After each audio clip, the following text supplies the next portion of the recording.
Hello guys. तो आज के दिन की शुरुआत हो गई थी छोटू से बात करके और मम्मी के हाथ के सेल से। यहाँ पे मम्मी सुबह सुबह सेल बनाने लग गई थी और ये भी यहाँ बैठ के कह रहा था मुझे सेल दो। सुबह सुबह आ जाता है मुझसे मिलने और फिर इसे खाना था सेल। इसकी आदत बहुत अच्छी है कि ये घर का खाना सब कुछ खाता है, दुकान का कुछ नहीं खाता।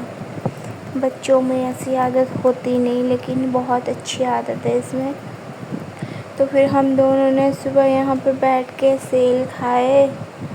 उसके बाद मैं रेडी हो गई थी, आज मुझे घर जाना था।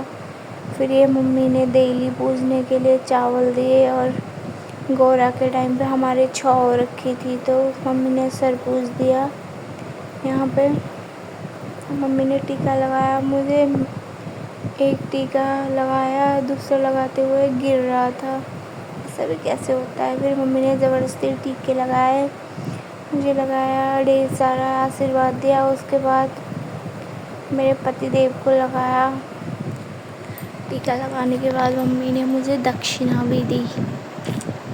That's nice.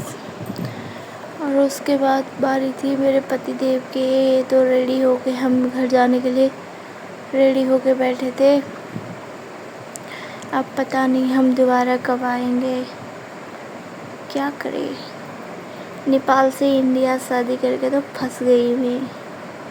और उसके बाद एक एक करके नानी ने, चाची ने, बड़ी मम्मी ने, सब लोगों ने पूछ दिया, क्योंकि साल में एक बार आता है फेस्टिवल, तो गौरा देवी का आशीर्वाद लेना ही पड़ता है। और फिर यहाँ से सबसे विदाई होके मैं बड़ी मम्मी के वहाँ भी देली पूछ के।